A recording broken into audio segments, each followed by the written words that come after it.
Break out the brooms for the second time this postseason. This time, it puts the Colorado Avalanche into the Stanley Cup Finals. Who they are up against, we don't know right now. And honestly, we don't care. Right now, it's just enjoying this moment being an Avalanche fan. You've waited 20 plus years for this to happen. And for some fans, this is the first time they've seen the Avalanche or it's going to be the first time they see the Avalanche in a Cup Final. What a game. What a comeback. Incredible third period. So much to get to. Macho Man Randy Savage is joining me for this one. Let's get to it. You're Locked On Avalanche, your daily podcast on the Colorado Avalanche. Part of the Locked On Podcast Network, your team every day.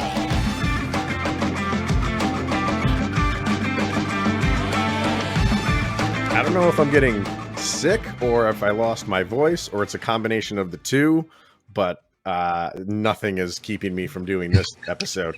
Welcome to the Locked On Stanley Cup Final entrant, Locked On Avalanche podcast.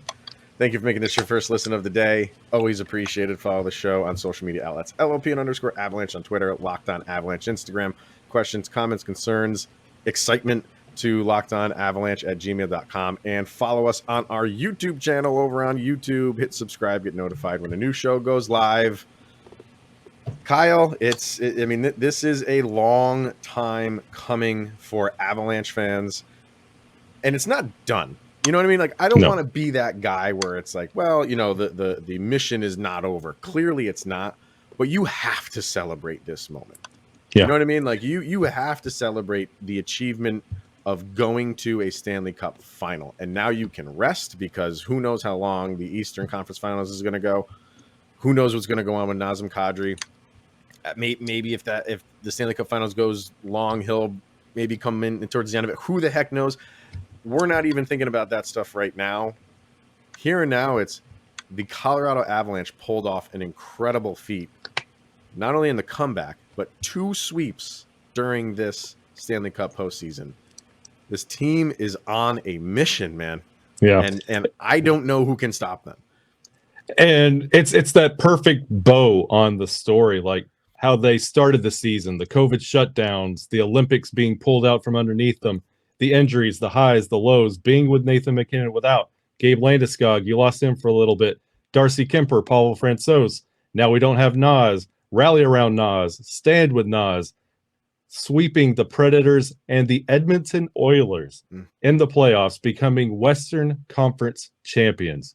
This is the narrative the Avalanche wanted to write from puck drop against Chicago, and here we are in the Stanley Cup Final. It's an amazing feeling, man. We talked about this not that long ago when I was talking about like being a Bronco fan and everything, and I've witnessed the 3 Super Bowl championships that they have. Like when there's such a long time frame in between when it happens, you just appreciate it more. Yeah. And I'm going to be watching this Stanley Cup Final clearly with the hope that the Avalanche can finish off this incredible season, but flat out enjoying it, enjoying my team being in the most difficult trophy in sports to win. Yeah. So, and they did it in spectacular fashion. I mean, this game was a tough one. They came out good. They scored the first goal for a change. Yeah, that was nice. But then Edmonton came back, and you were down 3-1. And no, I didn't have any panic. No, and I think it was because, you know, you're up 3-0 in the series, so you have some comfortability there. But Colorado, a 2-goal lead or being down 2 goals for this team is not insurmountable. You know what I mean? Like, this team can overcome that. And they did, and it was a fantastic third period. So much back and forth. Your superstars rose to the occasion. We'll get to the stats and everything in a minute, but I think it made sense for this game to go to overtime. Yeah, it just seemed like, okay, like, we're just going to give you guys some extra time just to, you know, make everybody else's heart beat a little bit more out of their chest. And not just overtime, but also to a call. Well, yeah. Toronto had to get involved. They did. And Arturri Lehkonen, like we said in our summary video, like all the guy does is send teams to the Stanley Cup Final. Yeah. And, honestly, and you mentioned it, like the mission's not over. Last year, Montreal was your Western Conference champion. Yeah. Look at them now. The mission's not over. You don't want to be the Montreal Canadiens next year. You got to finish this thing. And yeah, Lecky put him in last year, and he did it again for us this year. We got to continue. And when you see Cale Makar open up the scoring, Edmonton come back scoring 3 unanswered, and then Toews fixing letting up goal number 2. And then how they responded. And to your point, you never felt out of it. Right. No matter what the score was, you're like, okay, they'll fix this. They'll understand what's going on. Because they understood. It was at the end of the first, it was 40 minutes to the Stanley Cup. At the end of the second intermission, 20 minutes to the Stanley Cup. Do what you need to do. And that's what this team has done all year long. And, you had, obviously, Evander Kane was out because of the suspension. Yamamoto has not played since the Landeskog hit. So, and you had a hurt Draisaitl. Yeah. He was giving it his all, but we talked about this yesterday. Is a 50-60% Draisaitl what you want on the ice? For Edmonton it was. And you have to give him credit for, a gutsy performance from him. But for the, you had to take advantage of it. And for a little bit, it seemed like at the end of the second, it was like, man, are the Avs going to, the one game that you feel really good about, because all of those guys on Edmonton are not playing or hurt, and they're not going to be able to win this one. And then who knows what happens? Because then Kane comes back. Maybe Yamamoto just needed another day, and he could, who knew what could happen after this game? But this one was set up for them to win, and it's not like they were struggling. What did they finish with shots on goal? It was another 40 shot. Yeah, it was 42. 42. 42. So, they played their game. It was just, I don't know. For me, man, it's like, and again, Mike Smith is a guy that was giving it his all too. Yeah. But this team is just too much for him.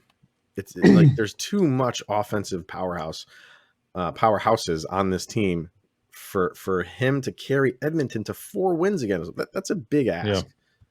And it's something like you mentioned, all the injuries, you listed them all for Edmonton. And this is something that's not unfamiliar to the Avalanche. Like, we suffered injuries as well all the way through this playoff run. And something we've talked about in literally every crossover episode we've done to this point, depth. That's usually the deciding factor in every matchup, depth. And once you lose Draisaitl, that's one of your key tires. Yamamoto, yeah, he's a spark plug, but Draisaitl, he's one of your anchors. You lose that, it's rough, because after that, you saw how they had to set up their offense and their forwards. It was 3 lines of forwards and then 2 that they would cycle in there. It's not sustainable, especially against this Avalanche team that could lose Burakovsky and then call up somebody else and add a scratch to the lineup and then beat you again. You just can't do it. And yes, it's a valiant effort from Draisaitl to try, but you could see the frustration in Mike Smith. They were not built to beat the Avalanche. No, very few teams are. Exactly. But, when you have Draisaitl, who's clearly hurting, miss a wide open net, wide open like that. Don't tell me him ailing didn't play a role into that, and that was a huge moment. You know what I mean? That's a big moment. The game's probably over if he gets that one in. If you don't understand how big of a moment that is, imagine 2 or 3 years ago if Landeskog or Nathan McKinnon went down. What are the Avalanche's chances to win anything 2 or 3 years ago with how those teams were constructed with Rene Bourque and Gabe Bourque on those lines? It's over. It's done. You don't have any chance of advancing in the playoffs. That's what Edmonton's facing right now. They got to do something about the depth. because that was an Achilles heel for them in this series. The Avalanche depth just ran all around them. They had no answer for it. And it got better, on random shifts, but for the whole, that's where this thing was won for the Avs and Pablo Francouz, who didn't have a great, he didn't look good in this game, even to the fact that, the TNT broadcast was suggesting putting in Darcy Kemper to get him prepared for the next game, to get him prepared for game 5. And I'm sitting there watching it and I'm like, have you guys not watched this Avalanche team? Like I just said at the beginning, like a 2-goal deficit, they're making it seem like it was insurmountable for the Avs. And it was just, even going into overtime, there was 5 of them, and they all made their pick on who was going to score the game winner. One of them, Anson Carter, picked the Avalanche. All 4 of them picked Edmonton. Tell me you don't watch Avalanche hockey without telling me exactly. You don't watch Avalanche hockey. And I'm not going to get in, because this is happy time, so I'm not going to get into all of that. But it just seems like this Avalanche team, as good as they have been this year, have been doubted every step of the way, and people are bending over backwards to find ways for them to not succeed or not go to the next round, and it's just like they're proving everybody wrong, and that's just so weird for a team as good as they are. And maybe it was the second round sticking point for them, like they can't get over that, and they did that. And then it's like, oh, you're going up against McDavid, and we'll keep saying McDavid's name over and over because he is, a god, and I get that. But we got some pretty darn good players on our team too, and they showed that. They came to play. The Avalanche this entire postseason, they have showed up. I can't think of a game that has been an absolute dud for them. I'm trying to think of one. Obviously, it didn't happen in the first round with the Predators. Your second round with the Blues, you had moments, like you surrendered that lead against the Blues. That wasn't a good moment, but you played well other than that. You didn't get blown out of any games. This team has been on point this postseason, and now they're gonna play for the best trophy in sports. Everybody step back, look at the Avalanche. 12-2 to get into the Stanley Cup. And where are those 2 losses? At home. St. Louis. Yeah. But at home. Yeah, it was the St. Louis series, and that was because it got physical and they got kind of cerebral, and they got taken out of their game. When the Avalanche stick to the Avalanche game, good luck. They've won every road game. Mm-hmm. Incredible. All right, we got some stats to get to. Obviously, a sound check to get to. But first, we're going to hear from Built Bar. And Kyle got a new collection of Built Bars. You got the new Built Bar granola. But we're going to talk about the Built Bar Caramel Brownie Bar. Who doesn't love chewy chocolate brownies? Am I right, Kyle? Oh, that's my favorite. Yeah. And what about a caramel brownie with a caramel swirl on top? Too good to be true. Yeah, I mean, we're talking nonsense here. But Built Bar has that. So good. What if I told you that you can have all of that chewy, chocolatey deliciousness plus 17 grams of protein? You are in luck, because caramel brownie bars are available at built.com right now. And you have to act fast, because they are a fan favorite and likely to sell out. Forget about dessert. These are better than that. Plus, the macros are unreal. 130 calories, 17 grams of protein, and only 4 grams of sugar. Replace a regular brownie with a Built Caramel Brownie Bar, and you'll feel good about yourself. So head over to built.com, use the promo code LOCKED15, and get 15% off of your order. Once again, the promo code is LOCKED15 for 15% off at built.com. All right. Before we get back to the game and stats and all that fun stuff, we have an important favor to ask everybody, and that we put together a survey so we can learn more about listeners like you and make your favorite Locked On podcast even better. This is your opportunity to tell us what you like and don't like about Locked On Podcasts. So go to lockedonpodcast.com/survey right now to get started. It won't take very long, and everyone that completes a survey can qualify for a chance to win one of 10 $100 gift cards to Ticketmaster. So take to take our audience survey, once again, go to lockedonpodcast.com/survey. And if you do that, we appreciate it. Thank you very much for taking our survey. Thank you. All right. So stats in this game, just like off the charts. I mean, even for Edmonton, and we're talking about Leon Draisaitl, and 4 assists in that game. Yeah. I can't speak highly enough of how he played in that game. I didn't like how he played early in this season. I thought he was throwing some cheap shots the Avalanche way, especially towards like Nathan MacKinnon. It seemed like that was their game plan, is to go after the Stars. But for this game, for game 4, he gets a lot of credit from me. And to have 4 assists playing the way he was playing is impressive. Yeah. You had Connor McDavid, 3 points from him. You switch over to the Avalanche side. Dude, I mean, Arturri Lehkonen, 3 points. Landeskog, 3 points. And then Cale Makar with a 5 spot. 1 goal and 4 assists. And I was just too busy celebrating that Lehkonen overtime goal. I didn't even care to look who had the assist, but he had one of them to give him 5 points on the day. It's, and did let me see, did McKinnon have, that's all he had was that goal. Yep. He had no assists on the day. Wow. Okay. Selfish. I've had it up to here with the selfishness. So, and I mean, this was a third period. Like, you can go back and just watch that third period and just be in awe. Like that was on both sides. Like, that was a playoff hockey game to AT. That was excitement. And to see the point production, like you mentioned, like the secondary assist on that final goal, Helm. Darren Helm. Like, yeah. He's almost turning into playoff JT Compher. Like, he's getting the scoring like deep in the playoffs, and it's what you want to see. And like a Cale Makar 5-point night.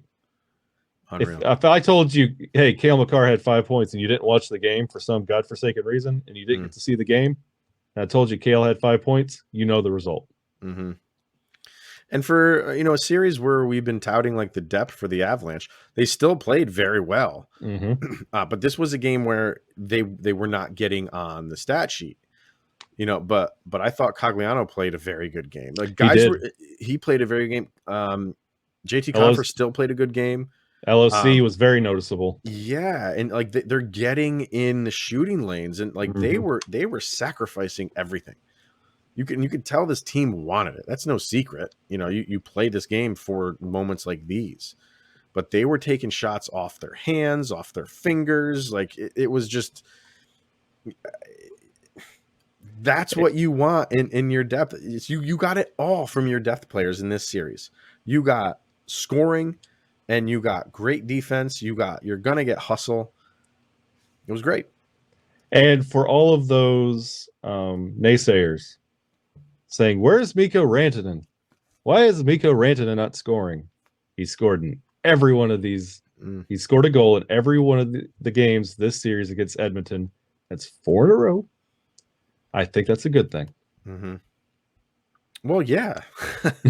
I mean, he's getting back on track when it comes to goal scoring. And that's all we kept saying when you kept hearing, "Where's Mikko? Where's Mikko? We're paying all this money for Mikko." And we just wait. He doesn't have to.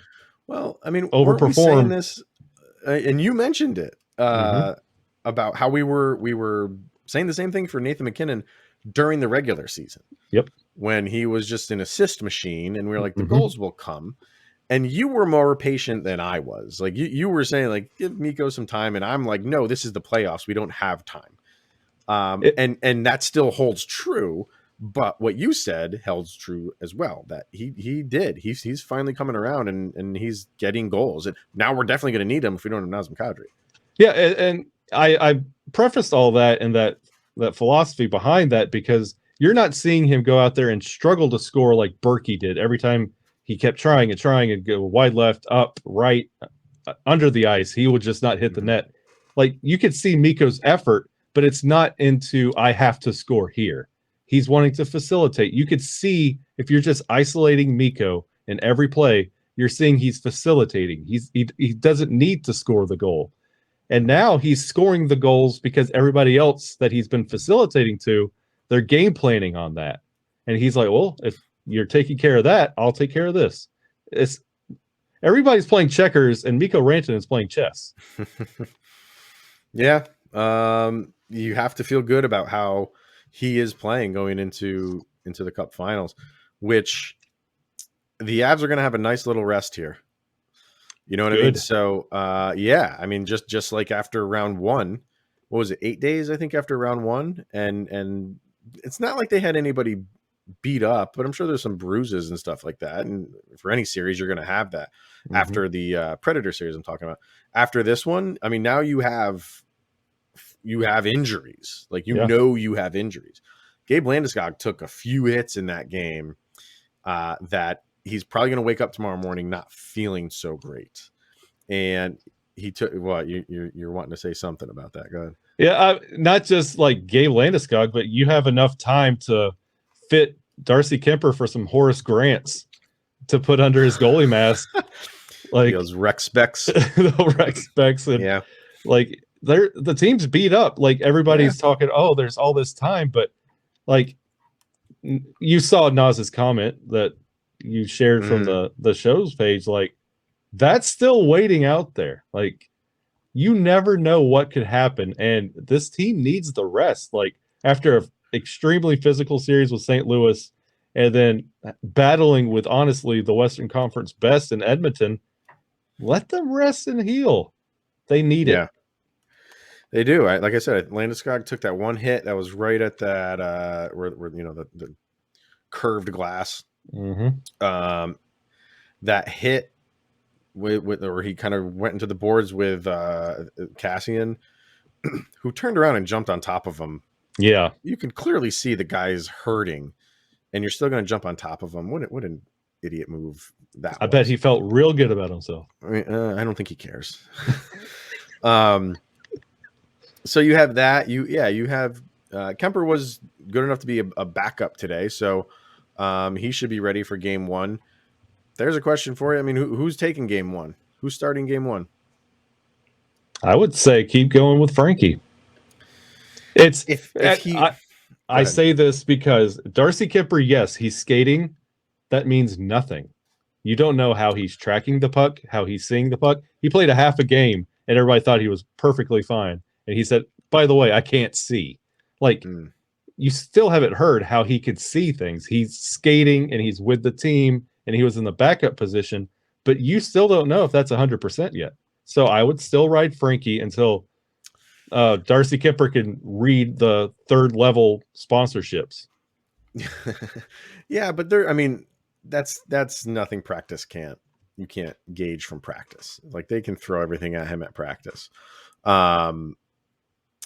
If Francouz had a better performance in this game, I don't think it would really be that much of a question. I would say you keep riding the high end, but even saying that, you're going to have, I mean, they're saying the Cup Finals is not going to start until, some people are saying the 15th, and more people were saying the 18th.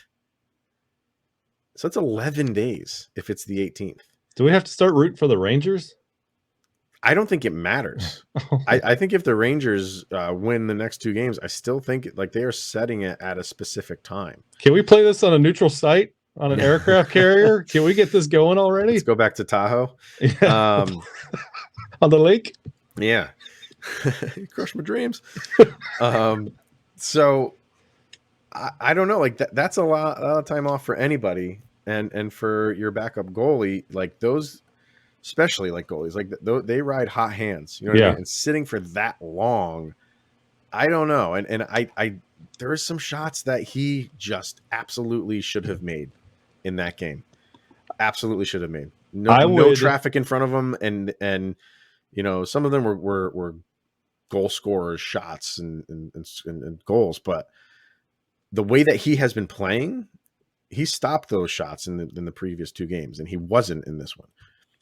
With the way that Darcy Kemper and Pavel Francouz kind of analyze the game.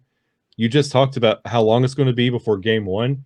You don't want Frankie spending all that time thinking, over analyzing what we're going to be probably doing on future episodes. Like, we could break down Pavel Francouz's game 4, but he's doing the same thing. You don't want his last game being that, and then automatically flipping out Frankie for Darcy. Like, give him one more game to redeem himself. If his stock is going down, pull him. But dude, the game 1 is Stanley Cup Finals game 1. This is not just regular game 1. Like, you gotta you want that 1-0 lead. You want it, and whoever you're going up against is elite level goaltending. How many games has Frankie lost in the playoffs? He has not lost any games in the playoffs. But you're going up against another team, another round, bright lights, big city of Stanley Cup Finals. Like, it's a whole nother ball game. I'm not saying he shouldn't, but I don't know. I think Kemper's your guy. You've ridden him for most of the year. I think you give him the opportunity. You give him the opportunity starting the Stanley Cup Finals. That was your number one goaltender all year. I think, he gets that back. And thank you, Frankie, for how you played. I appreciate it. We might need you again. But for now, I'm going back to Kemper. I can't fall back in love with Darcy Kemper after seeing what I saw in St. Louis, where everybody said he doesn't look right. He doesn't look right.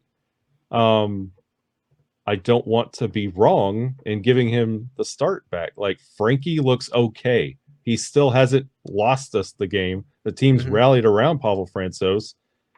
Do you want to put in a shaky and rehabbing Darcy Kemper? I would rather ride Frankie and then bring in Darcy for a backup role and let him finish a game. If it's a win or a loss, that's great. But I would hate to have shaky Darcy Kemper and then be like, oh God, it's this version again. When do we get Frankie in there? And you're automatically trying to pull him out as quick as you can.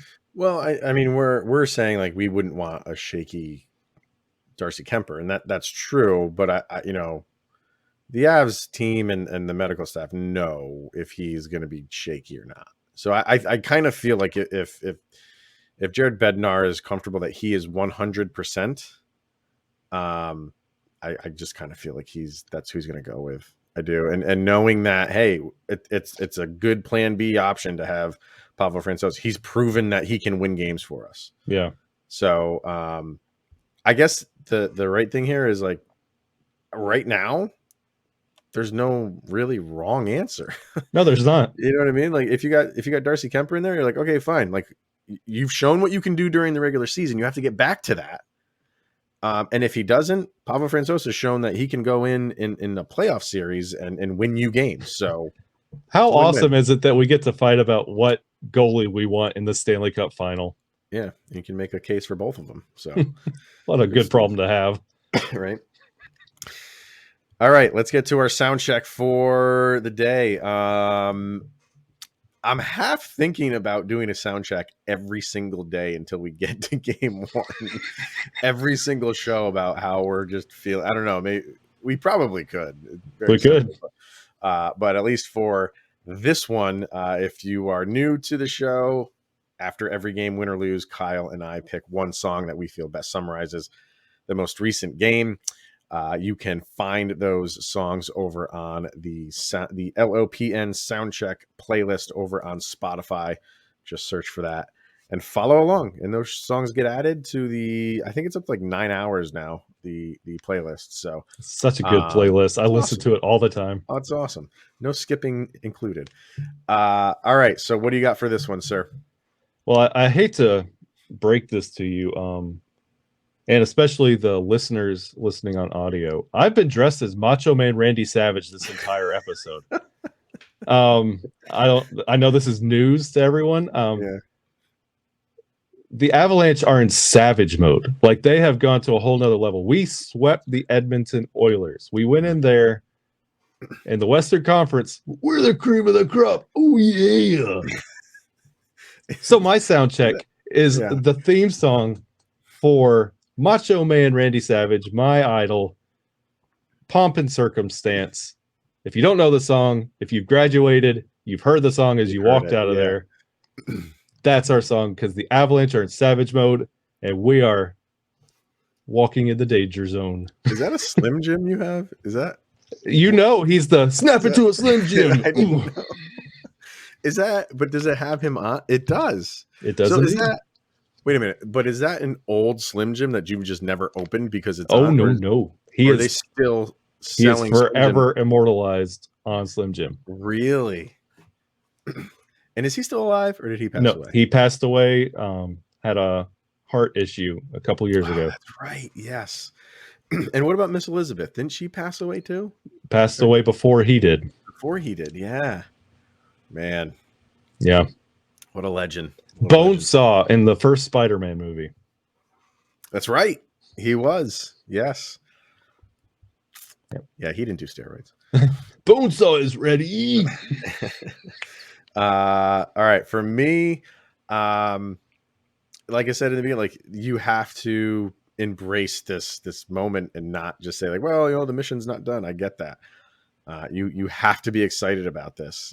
You don't get this moment often. As I said, like, it's been 20 plus years since the Avalanche have been to this, since the last time the Avalanche have been to this point. So have fun with it, enjoy it. And that's why I went with Prince and Let's Go Crazy. Because that's what's happening. God, I'm so excited to listen to that on the playlist. There's a very good cover version of that done by Incubus. But I have to do the original for that one. I mean, I can't override Prince. Come on. Isn't it ironic that the Avalanche are on the cusp of, like, it's been 20 years since we've been in the Cup, that we're almost getting that Gary Thorne call for Ray Bourque for us getting to the playoffs after 20 years. Yeah, I know. That's so true. You've almost had a Ray Bourque career in between the time when the Avalanche have been back to the Stanley Cup. Crazy.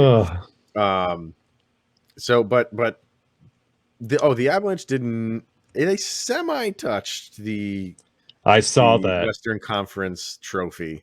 Landy's left hand, and Nate was on top of it. Nate's hand. Landy's right hand was kind of just like resting over like the arm of it, and then McKinnon's hand was kind of just on top of it. He was standing behind the thing, and I'm sitting there like, pick it up, pick that thing. You were so close. You're already touching it. Then just lift it off the base just a little bit, and they didn't. So sorry for the superstitious fans. But I mean, what? I mean, some people are gonna be like, they touched it. Some people are gonna say that. I don't know. It's gonna be a long 45 days before game one. So that's where we are. But we will have a game one, and that game one will be in Denver. Doesn't matter who wins the Eastern Conference Finals. I think just the way that they did it in that game, like we've said all year long, this team is winning every way possible. They're having blowouts. You know what I mean? They're going into overtime. They're having shootout wins. They're come from behind wins. You know what I mean? Like they're doing everything. And we've been saying all along, this is preparing them for the playoffs. And that's exactly what happened. Yeah. They've had to come back in so many of these games, and especially in this one. And Edmonton was not just going to roll over and die. You know what I mean? They were going to at least give their home crowd one last thing. You know, I know they're going to play, even if they had won that game, it's not over for them. But they wanted to give like maybe a lasting memory to their fan base, a win in our home arena. You know, so they're going to go out and play their hearts out. And they did. But what does this say about the Avalanche team? To be in that arena, down, going into the third, and you had Devon Toews score a goal 30-something seconds in. It's to get them right back in that game. Yeah. This team is just made to overcome any circumstance, and they never get shaky. They never get afraid. Like, okay, we know we have a great team. Yeah. And no lead is insurmountable if we get behind. It's just I was I did a quick segment on the Locked On Today, and they were asking me about that, and I'm just like, no, it's just this is how this team is built. This team is built to win the Stanley Cup, and it's been right there for for them for the past couple of years, but it just hasn't worked out well. It's so difficult to get to this point. And when you get there, it's just like, this is the moves that Joe Sakic has made have been flawless. It's just, they are a powerhouse right now. And it's going to be a good series no matter who they go up against, but you have to feel good about how this team is playing. And we were talking about, that was the other thing I talked to him about was, where will this team stand in the annals of Avalanche? We still have to win the cup. Yeah. But I told him, I'm like, if I don't see this happening, but if they sweep, that'd be 3 sweeps. Yeah. And 2 losses. They have to be up there with some of the all-time great teams. Now we're far away from that, but we're just thinking ahead, but that's how good this team is playing right now. I will go out on a limb and say right now, they win the cup. They're the best Colorado Avalanche team that we have ever put on the ice. Because even if it goes 7 games, and they win, that's 5 losses. That's still better than the other 2 championship teams that the Avalanche have. So I think all they have to do is win the Stanley Cup. And I think you're watching, God, you might be watching the best team in Avalanche history right now. With the way, with the salary cap is, and, with the way that talent is, the way the game is played. I know those other teams maybe had better individual players from top to bottom, but as a team, that's a dominant team. It'd be tough to argue against it. Most points, fewest playoff losses. Like, we could debate it all day, but stats, they don't lie. The stats don't lie. So, Wayne Gretzky on TNT broadcast. This is coming from Peter Baugh. Number 8 was the best player on the ice every He's got a name. Yeah. So, all right, everybody. They're in. So I'm looking forward to the comments going on the YouTube channel for this one. A lot of happy Avalanche fans out there right now. So we're going to have a lot of shows between now and game 1 to cover. So, yeah, we'll be back tomorrow. Maybe coming down from this high. I don't think I'm going to sleep much tonight. Oh, I'm not. Yeah. I want to eat the Slim Jim. Make the snap. All right, everybody. Thank you for making this your first listen of the day. It's always appreciated, honestly, and being with us throughout this entire season. One more series to go. So it's been a blast. So hopefully we can finish this thing on a positive note. I mean, it's a positive note. They made it this far anyway, but one more series to win, and then let the party really begin. All right, everyone. Thanks for tuning in. He is Mr. Shaggy Von Doom, Kyle Sullivan. I am Chris Maselli. Actually, no, that's not Kyle Sullivan. That is Macho Man Randy Savage. And this is the Locked On Avalanche podcast. We'll see you guys tomorrow. We're in the Cup Finals.